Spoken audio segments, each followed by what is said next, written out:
সুপ্রিয় দর্শক, আসসালামু আলাইকুম। সবাইকে স্বাগত জানাচ্ছি আজকের গুরুত্বপূর্ণ সংবাদে। প্রথমেই জানিয়ে দিচ্ছি সংবাদ শিরোনাম, পরে বিস্তারিত। শেষমেশ কি থামছে রক্তপাত? গাজায় শান্তির আলোচনায় বড় অগ্রগতি, তবুও ঝরছে শিশুর রক্ত, কাঁদছে মায়েরা। শার্ম আল শেখ, মিশর। সমুদ্রের নীল ঢেউয়ের পাড়ে বসেছে ইতিহাস বদলে দেওয়ার এক বৈঠক। কক্ষের ভেতর আলোচনায় ব্যস্ত কূটনীতিকরা, আর কক্ষের বাইরে গাজার ধ্বংসস্তূপে শিশুর আর্তনাদ। আল জাজিরা ও মিশরের রাষ্ট্রীয় টেলিভিশন আল কাহেরার বরাতে জানা গেছে, গাজা যুদ্ধবিরতি নিয়ে প্রথম দফার আলোচনা শেষ হয়েছে ইতিবাচক পরিবেশে। শুনে হয়তো একটু স্বস্তি আসে, কিন্তু গাজার আকাশ তখনও লাল। রাতের আকাশে একের পর এক আগুনের গোলা, ভূপৃষ্ঠে ধসে পড়ছে মানুষের স্বপ্ন, ভালোবাসা, সন্তান। বিশ্বজুড়ে আজ একটাই প্রশ্ন, এই আলোচনায় কি থামাবে রক্তপাত? এই আলোচনায় কি থামাবে মায়ের সামনে সন্তানের নিথর দেহ ঝরার যন্ত্রণা? এই খবর হয়তো গাজার জন্য আশার আলো, কিন্তু এখনও যুদ্ধ থামেনি, এখনও শিশুরা মরছে, এখনও ফিলিস্তিনের মাটিতে রক্ত ঝরছে। যদি আপনি সত্যি ফিলিস্তিনের পাশে থাকেন, যদি আপনার বুকেও গাজার শিশুদের কান্না বাজে, তাহলে এখনই নিচে লিখে দিন ফিলিস্তিন জিন্দাবাদ, আর সাবস্ক্রাইব করুন আমাদের চ্যানেল, কারণ সত্য খবর, মুসলিম জাতির কণ্ঠ আর ন্যায় বিচারের আওয়াজ আপনি এখানেই পাবেন। যখন অন্যায় চূড়ান্ত হয়, তখন আল্লাহ ন্যায়ের সৈনিক তৈরি করে দেন। ইসরায়েল ও আমেরিকার ষড়যন্ত্র যতই গভীর হোক, মুসলিম জাতির ঈমান ও ঐক্যই একদিন হবে তাদের সবচেয়ে বড় ভয়। চলুন বেশি কথা না বাড়িয়ে বিস্তারিত জেনে নিই। ঐতিহাসিক বৈঠক শার্ম আল শেখের মাটিতে। সোমবার মিশরের রোদমাখা পর্যটন নগরী শার্ম আল শেখে বসেছিল এই অভূতপূর্ব বৈঠক। মুখোমুখি বসেছিলেন হামাসার প্রতিনিধি এবং ৩ দেশের মধ্যস্থতাকারী, মিশর, কাতার ও যুক্তরাষ্ট্র। বৈঠকের প্রথম দিনেই দেখা যায় অপ্রত্যাশিত আশাবাদ।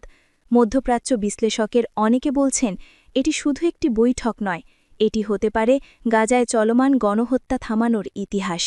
তারা আরও যোগ করেন, যদি এই আলোচনা সফল হয়, হয়তো বহুদিন পর প্রথমবারের মতো গাজার আকাশে শান্তির কবুতর উড়বে।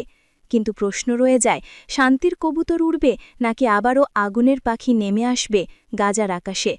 ইসরায়েলের প্রতিনিধি দলও যোগ দিয়েছে শার্ম আল শেখে। ঠিক একই দিনে ইসরায়েলের একটি প্রতিনিধি দলও পৌঁছায় শার্ম আল শেখে।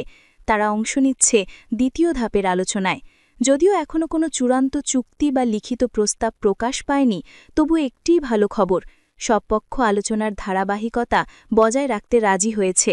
মিশরের এক কূটনীতিক জানিয়েছেন, সবাই বুঝছে এবার যদি আলোচনাটি ব্যর্থ হয়, তাহলে আর কিছুই বাকি থাকবে না। ট্রাম্পের আশাবাদী ঘোষণা। ওভাল অফিসে গণমাধ্যমের সঙ্গে কথা বলার সময় মার্কিন প্রেসিডেন্ট ডোনাল্ড ট্রাম্প বলেন, হামাস কিছু গুরুত্বপূর্ণ বিষয়ে সম্মত হয়েছে, আমি বিশ্বাস করি আমরা এবার চুক্তি সম্পন্ন করতে পারব। তিনি আরও যোগ করেন, যদি কিছু শর্ত পূরণ না হয় আমরা করব না, তবে এখনও পর্যন্ত আলোচনা খুবই ইতিবাচক, সবাই যেন অবিশ্বাস্যভাবে একসাথে এসেছে। এই মন্তব্য ছড়িয়ে পড়তেই বিশ্বজুড়ে গুঞ্জন, হয়তো সত্যি গাজার জন্য নতুন এক সূর্যোদয় অপেক্ষা করছে। তবে সূর্য উঠলেও ধোঁয়ার কুয়াশা কি সরবে? বন্দি বিনিময়ে আলোচনার মূল বিষয়। বিবিসি জানাচ্ছে, আলোচনার প্রধান লক্ষ্য হল বন্দি ও জিম্মি বিনিময় চুক্তি। হামাস গাজায় আটক ইসরায়েলি জিম্মিদের মুক্তি দিলে ইসরায়েলও কয়েকশো ফিলিস্তিনি বন্দীকে মুক্তি দিতে পারে। এই উদ্যোগটিকে দেখা হচ্ছে গাজার মানবিক সংকট লাঘবের প্রথম পদক্ষেপ।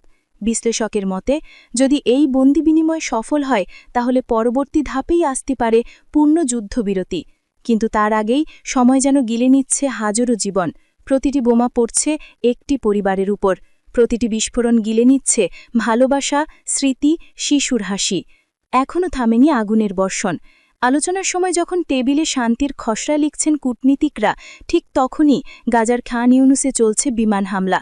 আল জাজিরার সরাসরি প্রতিবেদনে দেখা যায়, একজন মা ছুটছেন ধ্বংসস্তূপের দিকে, চিৎকার করছেন, আমার মেয়ে কোথায়, আমার মেয়ে কোথায়?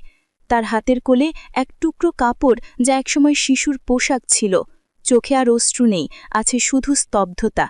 এই স্তব্ধতা আজ মানবতার অন্তিম নীরবতা হয়ে উঠেছে।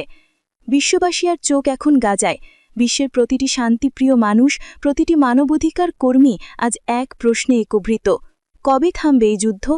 ইতিমধ্যে গাজায় নিহতের সংখ্যা লাখ ছাড়িয়ে গেছে। হাসপাতালগুলো ভেঙে পড়েছে, ডাক্তাররা ঘুম ছাড়াই কাজ করছে, রক্তের দাগ মুছে নতুন দাগ পড়ছে।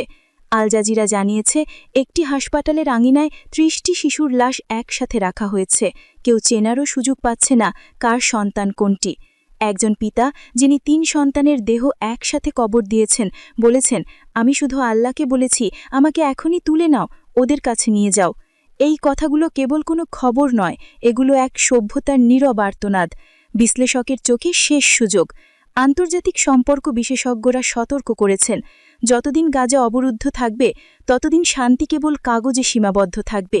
গাজার সীমান্ত খুলে না দিলে পানি, খাদ্য, চিকিৎসা পৌঁছাবে না, আর পৌঁছাতে না পারলে শিশুরা মরবে দিনের পর দিন। তবু এবার আলোচনায় এক ভিন্ন সুর।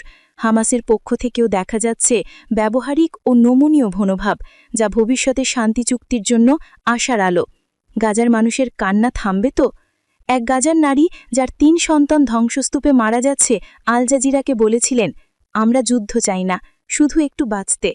এই বাক্য আজ হয়ে উঠেছে লক্ষ লক্ষ মানুষের কণ্ঠস্বর। প্রতিটি মুসলমান, প্রতিটি ন্যায়ের মানুষ আজ একই দোয়া করছে, হে আল্লাহ, গাজায় শান্তি দান করো। শেষ কথা, ভাই ও বোনেরা, গাজার জন্য এই খবর একটুখানি আশার আলো হতে পারে, কিন্তু বাস্তবতা কঠিন। এখনও থামেনি আগুন, এখনও শিশুরা মরছে, এখনও ফিলিস্তিনের মাটিতে রক্ত ঝরছে। তবুও আশার শেষ নেই। শার্ম আল শেখের এই বৈঠক হয়তো মানবতার নতুন অধ্যায় শুরু করতে পারে, যদি আমরা সবাই এক কণ্ঠে বলি, যুদ্ধ নয়, শান্তি চাই। এই মানবিক কল টু অ্যাকশন আপনি কি করতে পারেন? ১. সচেতনতা ছড়ান। সামাজিক মাধ্যমে যুদ্ধবিরতির আহ্বান জানান, ভুয়া খবর নয়, সত্য তথ্য শেয়ার করুন। ২. সহায়তার হাত বাড়ান। জাতিসংঘ, রেড ক্রস বা ইউনিসেফের মতো নির্ভরযোগ্য সংস্থার গাজা ত্রাণ তহবিলে দান করতে পারেন। ৩. প্রার্থনায় রাখুন ফিলিস্তিনকে। ধর্ম, জাতি, ভাষা নয়, মানবতার জন্য দোয়া করুন। ৪. #PrayForGaza হ্যাশট্যাগে আপনার কণ্ঠ তুলুন। অনলাইনে নীরব প্রতিবাদও প্রভাব ফেলে, কারণ আপনার ছোট্ট সহানুভূতি কারো জীবনে এক টুকরো রুটি, এক ফোঁটা ওষুধ, এক মুহূর্তের শান্তি এনে দিতে পারে।